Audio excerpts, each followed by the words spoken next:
Fellow types की तरफ। तीन तरह के फेलोज होते हैं, पेल फेलो, डन फेलो और ब्रॉन्ज फेलो। सबसे बारी बारी इन सबको डिस्कस करते हैं। सबसे पहले पेल फेलो पे आ जाते हैं। पेल फेलो में जी जो melanin reduction is high both in the eyes and in the feathers. There is a high eumelanin reduction, जिसकी वजह से आईज उसकी ब्राइट रेड हो जाएंगी और उसकी जो बॉडी का कलर है वो फीका हो जाएगा। अगर ग्रीन है तो वो येलो हो जाएगा with a slight touch of green, और अगर वो ब्लू है तो वो बिल्कुल लाइट ब्लू हो जाएगा। इसके अलावा उसके जो प्राइमरी फेदर्स हैं वो वाइट कलर के हो जाएंगे। इसके अलावा उसकी जो फीट हैं वो पेल पिंक कलर के हो जाएंगे। ये पेल फेलो की बेसिक कैरेक्टरिस्टिक्स हैं। जो मोस्ट इंपॉर्टेंटली हाई जो melanin reduction both in the eyes and in the feathers. Second fellow type है डन फेलो। डन फेलो में क्या होता है जी कि डन फेलो में देयर इज हाई जो melanin reduction in the eyes, लेकिन जो उसके फेदर्स हैं उसमें जो melanin reduction is very little, resulting in brighter red eyes because वहां जो मेलानिन रिडक्शन हाई है, और very slight reduction of colour in the feathers giving the bird dark feathers. आंखें ब्राइट रेड हो जाएंगी और जो फेदर्स होंगे वो डार्क कलर में रहेंगे। थोड़ी सी जो मेलानिन रिडक्शन है उसकी वजह से उसके फेदर में स्लाइट चेंज होगा और वो आपको पेस्टल या सिनेमन कलर का शेड देंगे। जो प्राइमरी फेदर्स हैं डन फेलो के दे आर ग्रेश ब्राउन, और जो फीट हैं they are pale pink just like pale fallows. So ये हो गया जी dun fallow. Third fallow type is bronze fallow. Bronze fallow में there is a little eumelanin reduction in the eye and little eumelanin reduction in the feathers, जिसकी वजह से it gives the bird a burgundy color, dark red eye color in the eye because कम जो melanin reduction है और feathers में भी कम है, तो बेसिकली फेदर्स भी उसके डार्क रहेंगे। प्राइमरी इसके भी ग्रेश ब्राउन कलर के होंगे फेदर्स, और इसकी जो फीट हैं वो भी पेल पिंक कलर के होंगे। सो बेसिकली जब हम कंपेयर करते हैं तीनों बर्ड्स को इकट्ठा, तो पेल फेलो और डन फेलो में तो आप क्लियरली डिफरेंस देख सकते हैं, बट कंफ्यूजन कम्स इन जब आप कंपेयर करते हैं डन फेलो को ब्रॉन्ज फेलो के साथ। दोनों बर्ड्स जो हैं they are red eye birds with dark body shades, so that is where the confusion comes in. तो इसको समझना बड़ा जरूरी है कि किस तरीके से हम डिफ्रेंशिएट कर सकते हैं डन फेलो को ब्रॉन्ज फेलो के साथ।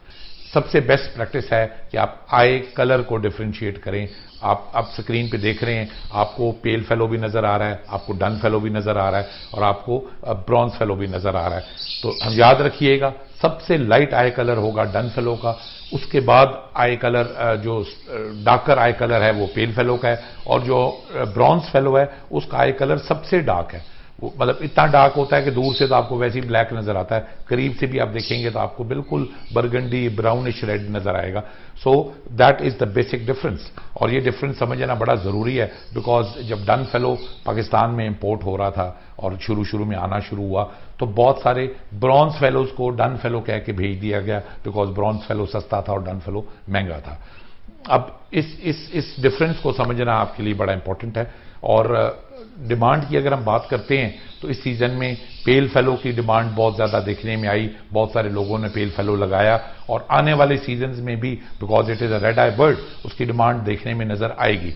यस, पेल फेलो की प्राइस स्लिप कर सकती है और होपफुली करेगी, but not necessarily that is a bad thing, क्योंकि देखें जैसे जैसे प्राइस स्लिप करती है वैसे वैसे it is more affordable by people, ज्यादा लोगों की परचेजिंग पावर में आता है, तो ऑब्वियसली आपकी सेल्स उससे इंक्रीज होती है, ज्यादा लोग उसको खरीद पाएंगे। तो that is I see a good future for pale fallows. Dun fallow is a king of love birds right now. Dun fallow जितनी demand internationally and in Pakistan मेरे ख्याल में किसी लव बर्ड की इतनी डिमांड नहीं होगी। I am sure the only reason जो लोग इसको नहीं खरीदना चाहेंगे वो लोग हैं जो उसको इस वक्त अफोर्ड नहीं कर पा रहे बिकॉज ये हाई एंड म्यूटेशन है और ये एक्सपेंसिव म्यूटेशन है।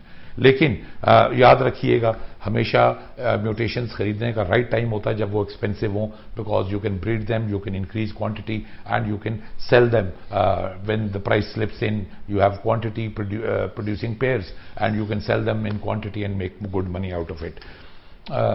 Bronze fellow I see very little or no future. उसकी वजह क्या है? उसकी वजह यह है कि ब्रॉन्ज फेलो और dun fallow are pretty similar, और जब हम इनको कंपेयर करते हैं तो dun fallow is lot more beautiful bird.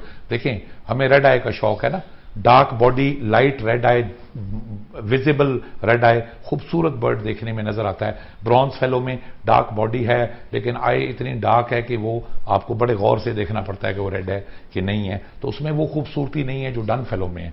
और डन ब्रॉन्ज फेलो पाकिस्तान में पिछले 3-4 साल से अवेलेबल है, कुछ दोस्त ब्रीड कर रहे हैं, लेकिन उसकी कोई डिमांड अभी तक बनी नहीं है। एंड आई डोंट सी, मेरी अपनी ओपिनियन है, कुछ दोस्त इससे इख्तलाफ करेंगे, लेकिन मेरी राय में bronze fallow has a very little और नो फ्यूचर अहेड।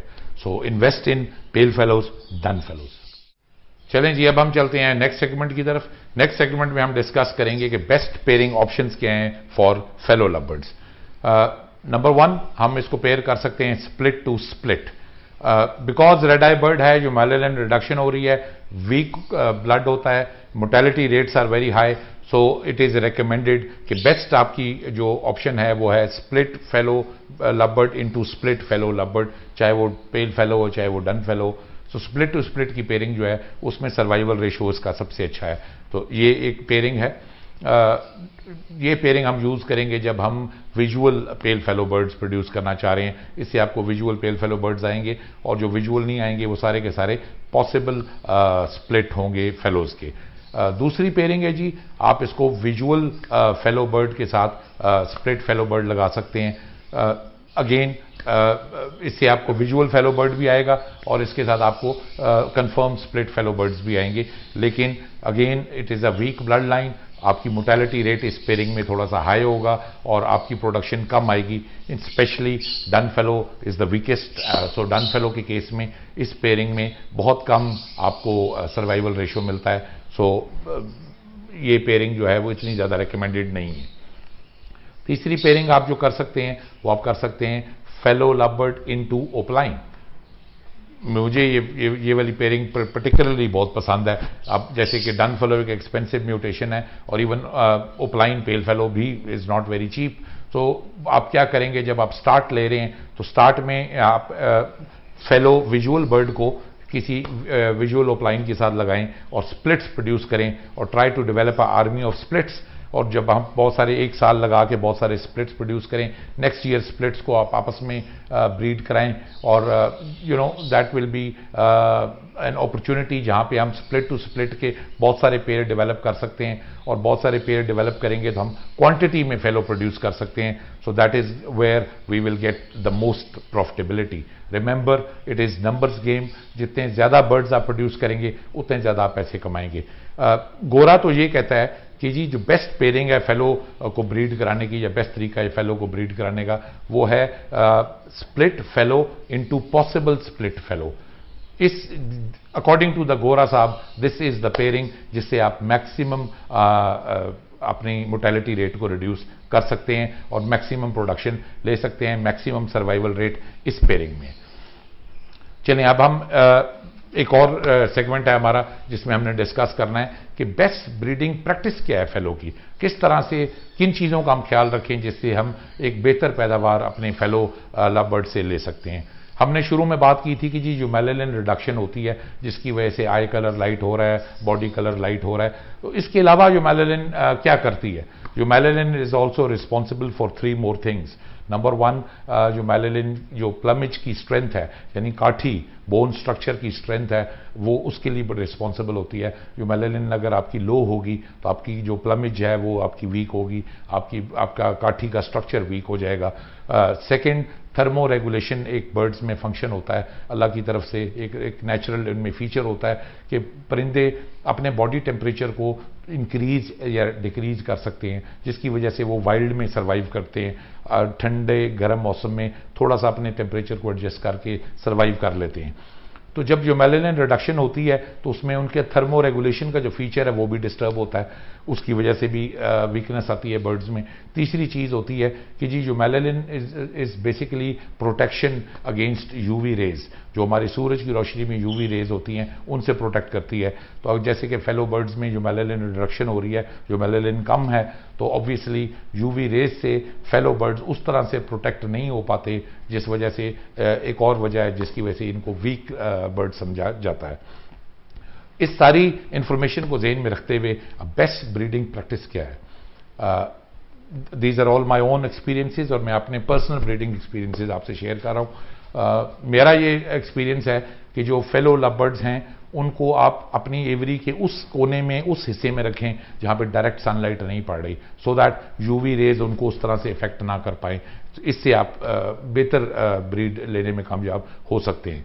इसके अलावा मेरा एक्सपीरियंस में जो सर्दियों का पीरियड है उसमें फेलो लव बर्ड्स इतना अच्छा ब्रीड नहीं करता, तो मैं कोशिश करता हूं कि दिसंबर, जनवरी, फरवरी में फेलो लव बर्ड्स को ब्रीड ना करूं। इससे बाद में और इससे पहले मैं इनको ब्रीड करता हूं उन मौसमों में जहां पे थोड़ी सी गर्मी ज़्यादा हो और थोड़ा सा ह्यूमिडिटी जिस वक्त ज़्यादा होती है, तो थोड़ी सी slightly high humidity, slightly warm temperatures में फेलो लव बर्ड्स जो हैं वो आपको बेहतर रिजल्ट देते हैं। उम्मीद है आपको ये आज की वीडियो अच्छी लगी होगी। I have tried to share my experiences on fallow love birds which is the favourite mutation of Pakistan, yet it is a very difficult mutation. So अगर आप इन सब चीज़ों का ख्याल रख के बर्ड्स को ब्रीड कराएंगे तो I hope you will get better results. अगर आपको आज की वीडियो अच्छी लगी होगी, please like, share and subscribe the channel and enjoy.